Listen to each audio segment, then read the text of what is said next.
was supposed to be travelling to an away game for the university rugby team on Friday, but he'd been injured in the final practice session on Thursday evening, and they'd taken him to hospital for observation.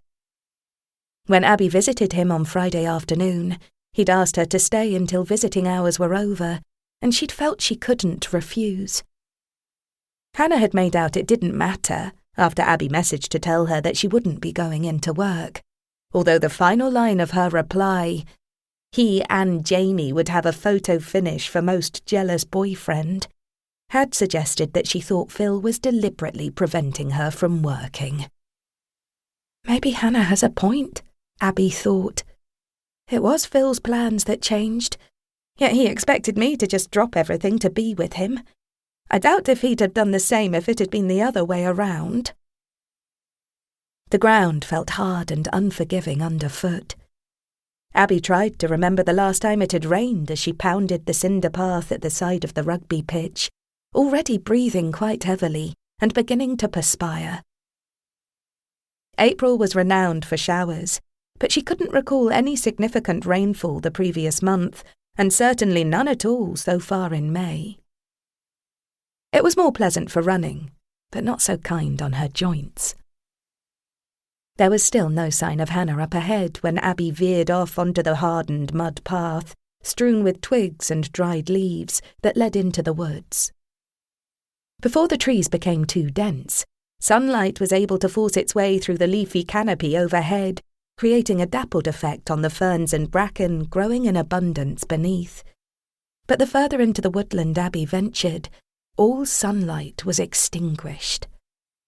In the gloom, she had to concentrate more fully on the path to ensure there were no branches obstructing her way that might cause her to trip and injure herself, particularly as she was running alone.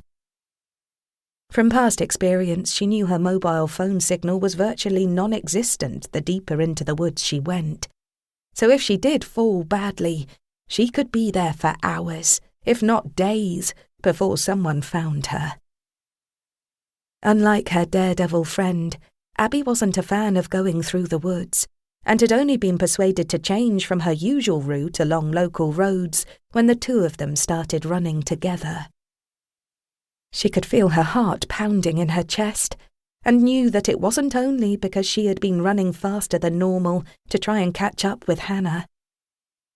Abby was always fearful of someone lying in wait, ready to pounce on them in the half-light of the woods.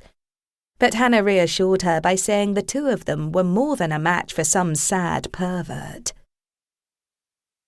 Maybe that's why I'm feeling nervous, Abby thought. Without Hannah, I feel more vulnerable. Despite knowing that she should keep her eyes trained on the uneven path, Abby risked the occasional glance ahead, hoping for a flash of her friend's bright running gear. But there was no sign of her. Perhaps she didn't come out running after all. Maybe I should turn back, Abby thought, rounding a turn in the path. She managed to stifle a scream as she came abruptly to a halt. Off to the left of the path, some 50 metres away, Abby could make out a shadowy figure.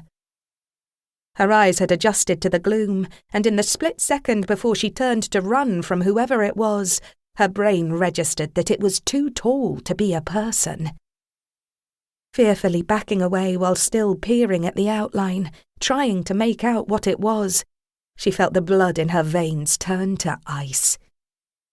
It was a person, after all, but they were suspended in mid-air, hanging by the neck from the branch of a tree. Abby's heart began to thump against her ribcage as the full horror of what she was seeing became apparent. She recognised the navy blue hoodie, grey tracksuit bottoms, and lime green running shoes that should have been pounding the paths through the woods with her that morning. Abby's shrill scream pierced the silence, startling birds into taking flight and filling the air with the sound of their flapping wings. She turned and began to stumble back along the path towards the university, tears blinding her eyes, her legs threatening to give way beneath her. "Help me!" she cried. "Somebody please help! I think my friend has killed herself."